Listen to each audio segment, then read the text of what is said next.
అది మరి దేనికి పర్పస్ ఉండాలి కదా, కాస్ట్ కంట్రోలా లేకపోతే మనకు అందుబాటులో రెడీగా ఉండాలి, టైం సేవ్ అవ్వాలి. బేస్ లైన్ సెట్ చేయడం ఉంటుంది.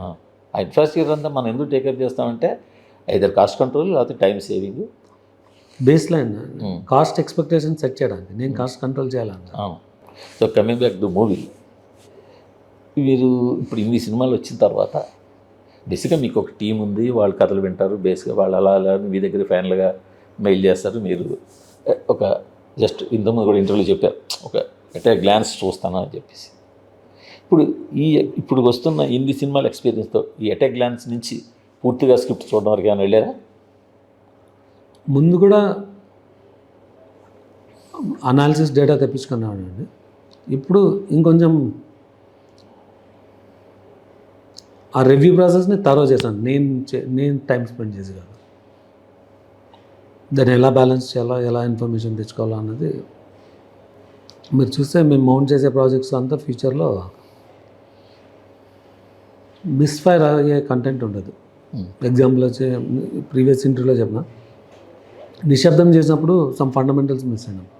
How to elevate a protagonist అన్నది సినిమాగా బాగుంటుంది, బట్ మీరు వెళ్ళి ఒక ఎక్స్పెక్టేషన్తో చూస్తే సమ్ డిసప్పాయింట్మెంట్ ఉంటుంది. అలానే 1 or 2 అదర్ మూవీస్లో ఆ గ్యాప్ ఉండొచ్చు. ఆ గ్యాప్ని మినిమైజ్ చేసేదానికి we found many ways we can do before. మీరు ఇన్ని చెప్పినా కూడా, మీ ప్రాజెక్ట్స్ ఇన్ని ఉన్నా కూడా, సినిమాని మీరు సినిమా మీద మీ ఇన్వెస్ట్మెంట్స్ చూస్తే, సినిమా మీద మీ స్పీడ్ చూస్తే, సినిమా హీరోస్కి మీరు ఆఫర్ చేసే రెమ్యునరేషన్స్ చూస్తే, ఇప్పటికీ జనాలకి ఒక సర్ప్రైజ్. విశ్వప్రసాద్ ఏ మనీని ఇందులో పంప్ చేస్తున్నారు అన్నారు.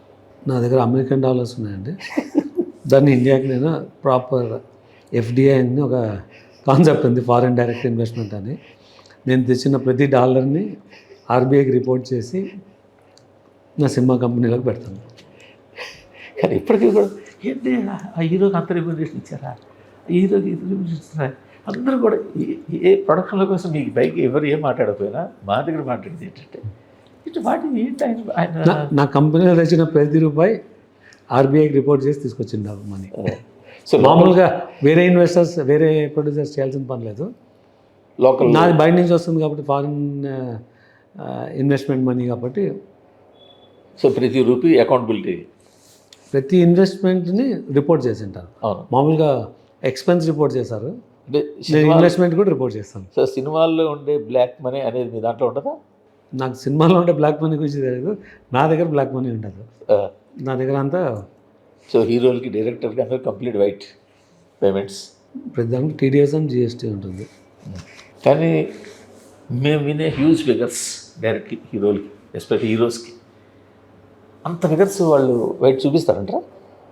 మీరు అది నన్ను అడిగితే ఎలా అండి? మీరు నేను రిపోర్ట్ చేసినప్పుడు, నేను ఇన్కమ్ ట్యాక్స్ టీడీఎస్ కట్టినప్పుడు ఆటోమేటిక్ అటు సైడ్ ఇన్కమ్ రిఫ్లెక్ట్ అవుతుంది కదా, దాని తర్వాత ఆటోమేటిక్ వాళ్ళు చూపెట్టాలా.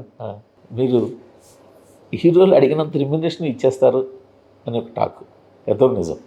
ఎవరు కావాల్సింది వాళ్ళు చెప్తారండి. వాళ్ళైనా ఎందుకు అడుగుతారో నేనైనా ఎందుకు ఇస్తాను. ప్రతి హీరోకి ఒక కమర్షియల్ దాని ప్రకారమే సినిమా చేస్తాను. మిగతా వాళ్ళు కొంచెం బ్యార్గెన్ చేద్దాం, కొంచెం ముందు వెనక ఆలోచిద్దాం అన్న దగ్గర మీరు వితౌట్ ఎనీ బ్యార్గెన్. డిఫరెన్స్ వచ్చి అంటే నేను అగైన్ 10 రకాలుగా ఉంటారు, నేను మధ్యలో ఉంటాను. కొంతమంది ఎంత కావాలంటే అంత అని చెప్పి ఇవ్వకపోవచ్చు, కొంతమంది అడిగే ముందే తగ్గించవచ్చు. నేను ఎంత చెప్తే అంత ఇస్తాను.